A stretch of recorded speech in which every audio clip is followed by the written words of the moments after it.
ఒక వేటగాడు ఉండేవాడు. ఆయన జంతువుల్ని వేటాడేవాడు. తద్వారా జీవనం బతికేవాడనమాట. ఎంతటి పాపపు జన్మ.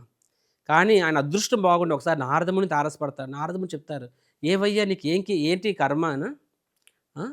జంతువులు చంపుతున్నావు కొన్ని కొన్ని సార్లు మనుషులను కూడా చంపేస్తున్నావు నువ్వు.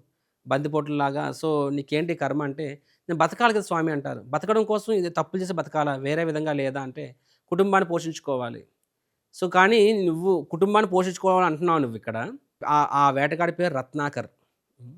సో, నీ కుటుంబం కోసం ఇన్ని పాపాలు చేస్తున్నావు. మరి ఈ పాపంలో నీ కుటుంబం కూడా పాలు పంచు కనుక్కో అంటే, ఆఫ్‌కోర్స్ వాళ్ళ కోసమే చేస్తున్నాను కాబట్టి వాళ్ళు కూడా ఈ పాపాల్ని పాలు పంచుకుంటారంటే, ఒక్కసారి వెళ్లి కనుక్కో అంటారనమాట. సో, ఈ వేటగాడు ఈ రత్నాకర్ వెళ్లి ఆ కుటుంబాన్ని అడుగుతాడు. చూడండి మీకోసం నేను ఇన్ని పాపాలు చేస్తున్నాను. ఇన్ని జంతువులను చంపుతున్నాను. ఇలాగ దారి దోపిడీ చేస్తున్నాను. కాబట్టి ఈ పాపాన్ని మీరు కూడా ఎందుకంటే మీకోసం చేస్తున్నాను కాబట్టి మీరు కూడా పంచుకుంటారా అంటే, ఆ కుటుంబ సభ్యులు ఏమంటారంటే, మేమెందుకు పంచుకుంటాము? ఎందుకంటే ఒక భర్తగా, ఒక తండ్రిగా, ఒక భర్తగా మమ్మల్ని పోషించాల్సిన బాధ్యత మీది. నువ్వు దారి దోపిడీ చేసి పోషిస్తావో, జంతువులు చంపి పోషిస్తావో అది నీ ఇష్టం అది. మేమెందుకు నీ పాపాన్ని మేము పంచుకుంటామంటారు. ఆ వేటగాడికి, ఆ రత్నాకర్‌కి తల తిరిగిపోతది. నారదముని దగ్గరికొస్తారు. జరిగింది చెప్తారనమాట. సో, నారదముని అంటారు, "సో, బతకడం అనేది ఎవరైనా జంతువులు బతికేస్తున్నాయి, మనుషులు బతికేస్తున్నారు. ఇలాగే బతకాలని కాదు.